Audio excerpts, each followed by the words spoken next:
Justice D Y. Chandrachud ji, Attorney General Shri K Venugopal ji, Supreme Court Bar Association के अध्यक्ष श्रीमान विकास सिंह जी और देश के न्याय व्यवस्था से जुड़े देवियों और सज्जनों, आज सुबह मैं विधायिका और कार्यपालिका के साथियों के साथ था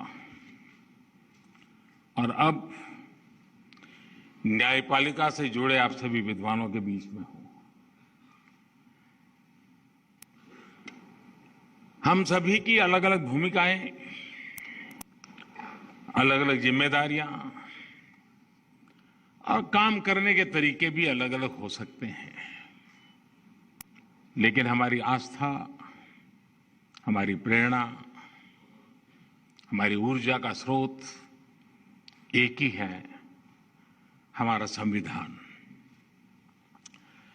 मुझे खुशी है कि आज हमारी ये सामूहिक भावना संविधान दिवस पर इस आयोजन के रूप में व्यक्त हो रही है। हमारे संवैधानिक संकल्पों को मजबूत कर रही है। इस कार्य से जुड़े सभी लोग अभिनंदन के अधिकारी हैं। माननीय, आजादी के लिए जीने मरने वाले लोगों ने जो सपने देखे थे, उन सपनों के प्रकाश में और हजारों साल की भारत की महान परंपरा को संजोए हुए हमारे संविधान निर्माताओं ने हमें संविधान दिया। सैकड़ों वर्षों की गुलामी ने भारत को अनेक मुसीबतों में झोंक दिया था। किसी युग में सोने की चिड़िया कहा जाने वाला भारत गरीबी, भूखमरी, बीमारी से जूझ रहा था। इस पृष्ठभूमि में देश को आगे बढ़ाने में संविधान हमेशा हमारी मदद करता रहा है। लेकिन आज दुनिया के अन्य देशों की तुलना में देखें तो जो देश भारत के करीब करीब साथ ही आजाद हुए, वो आज हमसे काफी आगे है। यानी अभी बहुत कुछ किया जाना बाकी है। हमें मिलकर लक्ष्य तक पहुंचना है। हम सभी जानते हैं, हमारे संविधान में इंक्लूजन पर कितना जोर दिया गया है। लेकिन यह भी सच्चाई रही है कि आजादी के इतने दशकों बाद भी बड़ी संख्या में देश के लोग एक्सक्लूजन को भोगने के लिए मजबूर रहे हैं। वो करोड़ों लोग जिनके घरों में शौचालय तक नहीं था, वो करोड़ों लोग जो बिजली के अभाव में अंधेरे में अपनी जिंदगी बिता रहे थे, वो करोड़ों लोग जीवन का सबसे बड़ा संघर्ष घर के लिए थोड़ा सा पानी जुटाना था। उनकी तकलीफ, उनका दर्द समझकर उनका जीवन आसान बनाने के लिए खुद को खपा देना मैं संविधान का असली सम्मान मानता हूं। और इसलिए आज मुझे संतोष है कि देश में संविधान की इस मूल भावना के अनुरूप एक्सक्लूजन को इंक्लूजन में बदलने का भगीरथ अभियान तेजी से चल रहा है। और इसका जो सबसे बड़ा लाभ क्या हुआ है, ये भी हमें समझना होगा। जिन 2 करोड़ से अधिक गरीबों को आज अपना पक्का घर मिला है, जिन 8 करोड़ से अधिक गरीब परिवारों को उज्ज्वला योजना के तहत मुफ्त गैस कनेक्शन मिला है, जिन 50 करोड़ से अधिक गरीबों को बड़े से बड़े अस्पताल में 5 लाख रुपए तक का मुफ्त इलाज सुनिश्चित हुआ है, जिन करोड़ों गरीबों की पहली बार बीमा और पेंशन जैसी बुनियादी सुविधाएं मिली हैं, उन गरीबों के जीवन की बहुत बड़ी चिंता कम हुई है। ये योजनाएं उनके लिए बड़ा संबल बनी है। इसी कोरोना काल में पिछले कई महीनों से 80 करोड़ से अधिक लोगों को मुफ्त अनाज सुनिश्चित किया जा रहा है। प्रधानमंत्री गरीब कल्याण अन्न योजना पर सरकार 2,60,000 करोड़ रुपए से अधिक खर्च करके गरीबों को मुफ्त अनाज दे रही है। अभी कल ही हमने इस योजना को अगले मार्च महीने तक के लिए बढ़ा दिया है। हमारे जो डायरेक्टिव प्रिंसिपल्स हैं वो कहते हैं citizens, man and women equally have the right to an adequate means of livelihood. वो इसी भावना का ही तो प्रतिबिंब है। आप सभी ये मानेंगे कि जब देश का सामान्य मानवी, देश का गरीब विकास की मुख्य धारा से जुड़ता है, जब उसे इक्वलिटी और इक्वल अपॉर्चुनिटी मिलती है, तो उसकी दुनिया पूरी तरह बदल जाती है। जब रेहड़ी, ठेले, पटरी वाले भी बैंक क्रेडिट की व्यवस्था से जुड़ता है, तो उसको राष्ट्र निर्माण में भागीदारी का एहसास होता है। जब दिव्यांगों को उनको ध्यान में रखते हुए पब्लिक प्लेसेस, पब्लिक ट्रांसपोर्ट और दूसरी सुविधाओं का निर्माण होता है, जब उन्हें आजादी के 70 साल बाद पहली बार कॉमन साइन लैंग्वेज मिलती है, तो उनमें आत्मविश्वास जगता है। जब ट्रांसजेंडर को कानूनी संरक्षण मिलता है, ट्रांसजेंडर को पद्म पुरस्कार मिलते हैं, तो उनकी भी समाज पर, संविधान पर आस्था और मजबूत होती है। जब 3 तलाक जैसी कुरीति के विरुद्ध कड़ा कानून बनता है, तो उन बहन बेटियों का संविधान पर भरोसा और सशक्त होता है, जो हर तरह से नाउम्मीद हो चुकी थी। महानुभाव, सबका साथ, सबका विकास, सबका विश्वास, सबका प्रयास, ये संविधान की भावना का सबसे सशक्त प्रकटीकरण है। संविधान के लिए समर्पित सरकार विकास में भेद नहीं करती, और ये हमने करके दिखाया है। आज गरीब से गरीब को भी क्वालिटी इंफ्रास्ट्रक्चर तक वही एक्सेस मिल रहा है जो कभी साधन संपन्न लोगों तक सीमित था। आज लद्दाख, अंडमान और निकोबार, नॉर्थ ईस्ट के विकास, इन सभी क्षेत्रों पर देश का उतना ही फोकस है जितना दिल्ली और मुंबई जैसे मेट्रो शहरों पर है। लेकिन इन सब के बीच मैं एक और बात की तरफ आपका ध्यान दिलाऊंगा। आपने भी जरूर अनुभव किया होगा कि जब सरकार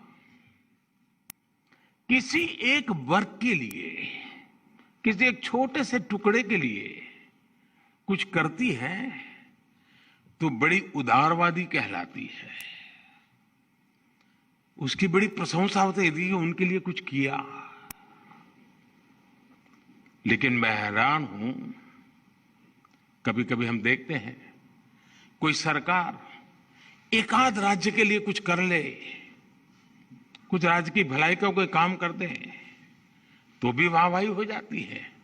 लेकिन जब सरकार सबके लिए करती है, हर नागरिक के लिए करती हैं, हर राज्य के लिए करती हैं, तो उसे उतना महत्व नहीं दिया जाता जिसका कभी कभी तो उसका जिक्र तक नहीं होता है। सरकार की योजनाओं से कैसे हर वर्ग का, हर राज्य का समान रूप से भला हो रहा है, इस पर उतना ध्यान नहीं दिया जाता है। पिछले 7 वर्षों में हमने बिना भेदभाव के, बिना पक्षपात के विकास के हर व्यक्ति, हर वर्ग और देश के हर कोने तक पहुंचाने का प्रयास किया है। इस साल 15 अगस्त को मैंने गरीब कल्याण से जुड़ी योजनाओं के सैचुरेशन की बात कही और इसके लिए हम मिशन मोड पर जुटे भी हैं। सर्वजन हिताय, सर्वजन सुखाय, इस मंत्र को लेकर के कार्य करने का हमारा प्रयास है। आज इससे देश की तस्वीर कैसे बदली है, ये हमें हाल के national family health survey report में भी दिखाई देता है।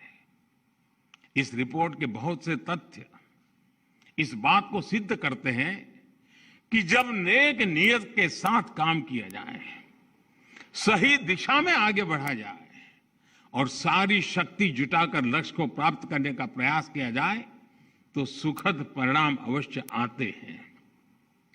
जेंडर इक्वालिटी की बात करें तो पुरुषों की तुलना में बेटियों की संख्या बढ़ रही है। गर्भवती महिलाओं को अस्पताल में डिलीवरी की ज्यादा अवसर उपलब्ध हो रहे हैं। इस वजह से माता मृत्यु दर, शिशु मृत्यु दर पर कम हो रही है। और भी बहुत सारे इंडिकेटर ऐसे हैं जिस पर हम एक देश के रूप में बहुत अच्छा कर रहे हैं। इन सभी इंडिकेटर्स में हर परसेंटेज पॉइंट की बढ़ोतरी सिर्फ एक आंकड़ा भर नहीं है, ये करोड़ों भारतीयों को मिल रहे उनके हक का प्रमाण है। ये बहुत आवश्यक है कि जन कल्याण से जुड़ी योजनाओं का पूरा लाभ लोगों को मिले, इंफ्रास्ट्रक्चर से जुड़ी परियोजनाओं समय पर पूरी हो। किसी भी कारण से हुई अनावश्यक देरी नागरिक को उसके हक से वंचित रखती है। मैं गुजरात का रहने वाला हूं तो मैं सरदार सरोवर डैम का उदाहरण देना चाहता हूं। सरदार वल्लभ भाई पटेल ने मां नर्मदा पर इस तरह के डैम का सपना देखा था। पंडित नेहरू ने इसका शिलान्यास किया था, लेकिन ये परियोजना दशकों तक अपप्रचार में फंसी रही, पर्यावरण के नाम पर चले आंदोलन में फंसी रही, न्यायालय तक इसमें निर्णय लेने में हिचकिचाते रहे। वर्ल्ड बैंक ने भी इसके लिए पैसे देने से मना कर दिया था, लेकिन उसी नर्मदा के पानी से कच्छ में जो विकास हुआ, विकास का कार्य हुआ, आज हिंदुस्तान के तेज गति से आगे बढ़ रहे डिस्ट्रिक्ट में कच्छ जिला है। कच्छ को इस एक प्रकार के रेगिस्तान जैसा इलाका, तेज गति से विकसित होने वाले क्षेत्रों में उसकी जगह बन गई है। कभी रेगिस्तान के रूप में जाने जाने वाला कच्छ, पलायन के लिए पहचान जाने वाला कच्छ, आज एग्रो एक्सपोर्ट की वजह से अपनी पहचान बना रहा है। इससे बड़ा ग्रीन अवार्ड और क्या हो सकता है? माननीय भारत के लिए और विश्व के अनेक देशों के लिए, हमारी अनेक पीढ़ियों के लिए उपनिवेशवाद, कॉलोनियलिज्म, उपनिवेशवाद की बेड़ियों में जकड़े हुए जीना एक मजबूरी थी। भारत की आजादी के समय से पूरे विश्व में एक पोस्ट कॉलोनियल कालखंड की शुरुआत हुई, अनेकों देश आजाद हुए। आज पूरे विश्व में कोई भी ऐसा देश नहीं है जो प्रकट रूप से किसी अन्य देश के उपनिवेश के रूप में एग्जिस्ट करता है, लेकिन इसका मतलब यह नहीं है कि उपनिवेशवादी मानसिकता, कॉलोनियल माइंडसेट समाप्त हो गया है। हम देख रहे हैं कि यह मानसिकता अनेक विकृतियों को जन्म दे रही है। इसका सबसे स्पष्ट उदाहरण हमें विकासशील देशों की विकास यात्राओं में आ रही बाधाओं में दिखाई देता है। जिन साधनों से, जिन मार्गों पर चलते हुए विकसित विश्व आज के मुकाम पर पहुंचा है, आज वही साधन, वही मार्ग विकासशील देशों के लिए बंद करने के लिए प्रयास किए जाते हैं। पिछले दशकों में इसके लिए अलग अलग प्रकार की शब्दावली का जाल रचाया जाता है, लेकिन उद्देश्य एक ही रहा है, विकासशील देशों की प्रगति को रोकना। आजकल हम देखते हैं कि पर्यावरण के विषय को भी इसी काम के लिए हाईजैक करने का प्रयास हो रहा है। कुछ सप्ताह पहले हमने COP26 समिट में इसका जीवंत उदाहरण देखा है। अगर एब्सोल्यूट क्यूमुलेटिव एमिशंस की बात करें तो विकसित देशों ने मिलकर 1850 से अब तक, 1815 से अब तक भारत से 15 गुना अधिक उत्सर्जन किया है। अगर हम पर कैपिटा बेसिस की बात करें तो भी विकसित देशों ने भारत के मुकाबले 15 गुना अधिक उत्सर्जन किया है। अमेरिका और यूरोपीय संघ ने मिलकर भारत की तुलना में 11 गुना अधिक एब्सोल्यूट क्यूमुलेटिव एमिशन किया है। इसमें भी पर कैपिटा बेसिस को आधार बनाए तो अमेरिका और यूरोपीय संघ ने भारत की तुलना में 20 गुना अधिक उत्सर्जन किया है। फिर भी आज,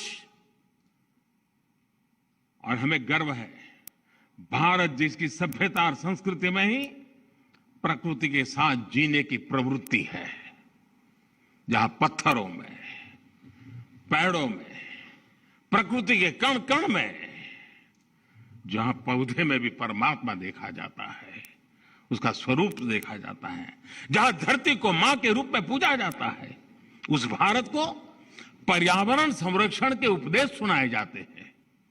और हमारे लिए ये मूल्य सिर्फ किताबी नहीं है, किताबी बातें नहीं है।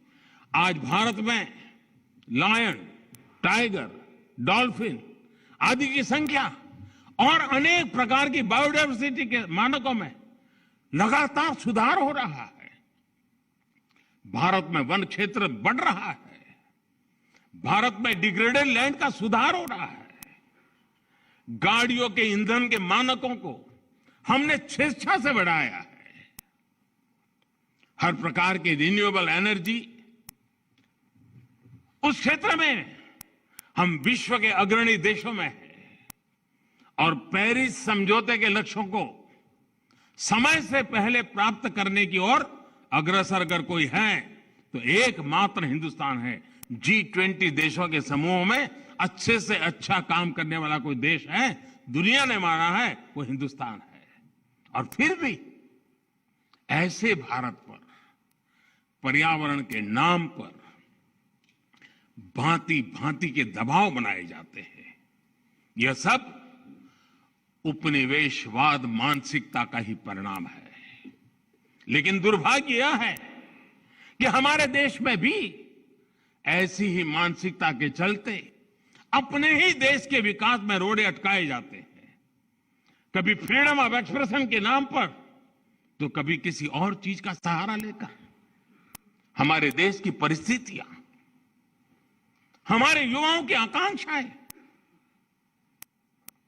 सपनों को बिना जाने समझे बहुत सी बार दूसरे देशों के बेंचमार्क पर भारत को तोलने का प्रयास होता है।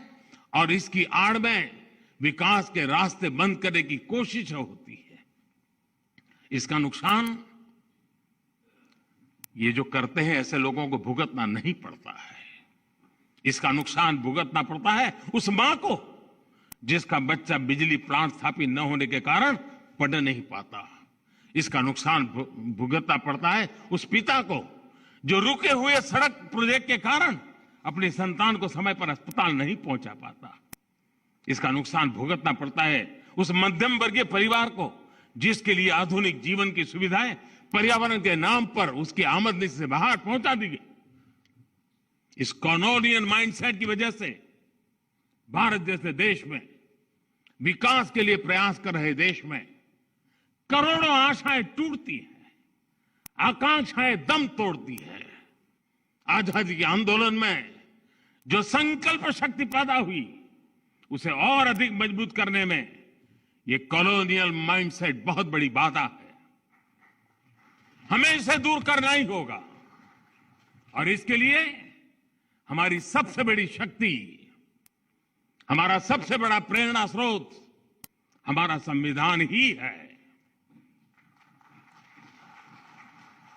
माननीय सरकार और न्यायपालिका दोनों का ही जन्म संविधान की कोख से हुआ है, इसलिए दोनों ही जुड़वा संतानें हैं। संविधान की वजह से ही ये दोनों अस्तित्व में आए हैं। इसलिए व्यापक दृष्टिकोण से देखें तो अलग अलग होने के बाद भी दोनों एक दूसरे के पूरक हैं। हमारे यहां शास्त्रों में भी कहा गया है, ऐक्यम बलम सामंजस्य, ऐक्यम बलम समाजस्य, ऐक्यम बलम समाजस्य तत् अभावे स दुर्बलः तस्मात् ऐक्यम प्रशंसन्ति दृढ़म राष्ट्र हितैषणी। अर्थात किसी समाज की, देश की ताकत उसकी एकता और एकजुट प्रयासों में होती है। इसलिए जो मजबूत राष्ट्र के हितैषी होते हैं वो एकता की प्रशंसा करते हैं, उस पर जोर देते हैं।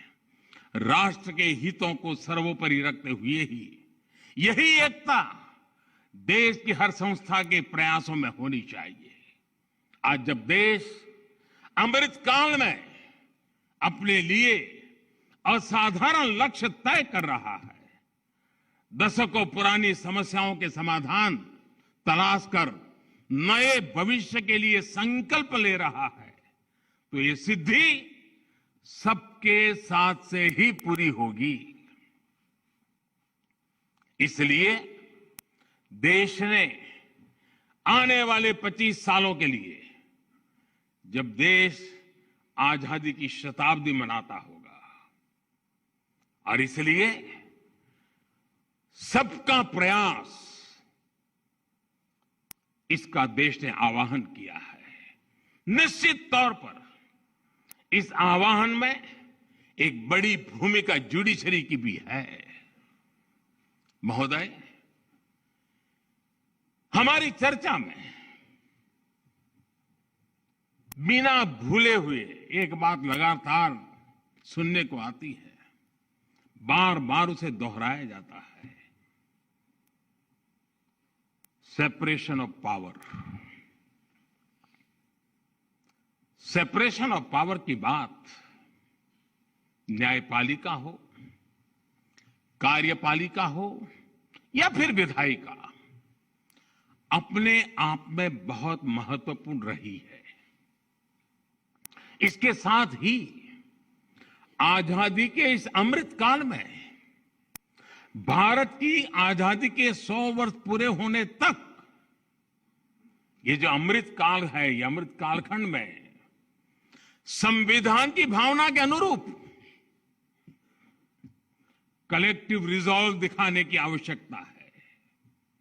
आज देश के सामान्य मानवी के पास जो कुछ है वो उससे ज्यादा का हकदार है। जब हम देश की आजादी की शताब्दी मनाएंगे, उस समय का भारत कैसा होगा, इसके लिए हमें आज ही काम करना है। इसलिए देश की उसकी आकांक्षाओं को पूरा करने के लिए कलेक्टिव रिस्पॉन्सिबिलिटी के साथ चलना बहुत जरूरी है। सेपरेशन ऑफ पावर के मजबूत अधिष्ठान पर हमें कलेक्टिव रिस्पॉन्सिबिलिटी का मार्ग निर्धारित करना है, रोड मैप बनाना है, लक्ष्य तय करने हैं और मंजिल तक देश को पहुंचाना है। माननीय, कोरोना काल ने जस्टिस डिलीवरी में टेक्नोलॉजी के इस्तेमाल को लेकर नया भरोसा पैदा किया है। डिजिटल इंडिया के मेगा मिशन में न्यायपालिका की सहभागिता है। 18,000 से ज्यादा कोर्ट्स का कंप्यूटराइज होना, 98% कोर्ट कॉम्प्लेक्स का वाइड एरिया नेटवर्क से जुड़ जाना, रियल टाइम में जुडिशियल डेटा ट्रांसमिशन के लिए नेशनल जुडिशियल डेटा ग्रिड का फंक्शनल होना, ई कोर्ट प्लेटफॉर्म का लाखों लोगों तक पहुंचना, ये बताता है कि आज टेक्नोलॉजी हमारे जस्टिस सिस्टम की कितनी बड़ी ताकत बन चुकी है। और आने वाले समय में हम एक एडवांस जुडिशरी को काम करते हुए देखेंगे। समय परिवर्तनीय है, दुनिया बदलती रहती है, लेकिन ये बदलाव मानवता के लिए इवोल्यूशन का जरिया बने हैं। ऐसा इसलिए क्योंकि मानवता ने इन बदलावों को स्वीकार किया और साथ ही मानवीय मूल्यों को शाश्वत बनाए रखा। न्याय की अवधारणा इन मानवीय मूल्यों का सबसे परिष्कृत विचार है और संविधान न्याय की इस अवधारणा की सबसे परिष्कृत व्यवस्था है। इस व्यवस्था को गतिशील और प्रगतिशील बनाए रखने का दायित्व हम सभी पर है। अपनी इन भूमिकाओं का निर्वाह हम सब पूरी निष्ठा से करेंगे और आजादी के 100 साल से पहले एक नए भारत का सपना पूरा होगा। हम लगातार उन बातों से प्रेरित हैं जिस बात के लिए हम गर्व करते हैं, और वो मंत्र हमारे लिए हैं संगच्छध्वम् संवदवदम् संवो मनासानि जानताम्। हमारे लक्ष्य समान हो, हमारे मन समान हो और हम साथ मिलकर उन लक्ष्यों को प्राप्त करें। इसी भावना के साथ मैं आज संविधान दिवस के इस पवित्र माहौल में आप सबको, देशवासियों को भी अनेक अनेक शुभकामनाएं देते हुए मेरी बात को समाप्त करता हूं। फिर एक बार आप सबको बहुत बहुत बधाई, धन्यवाद।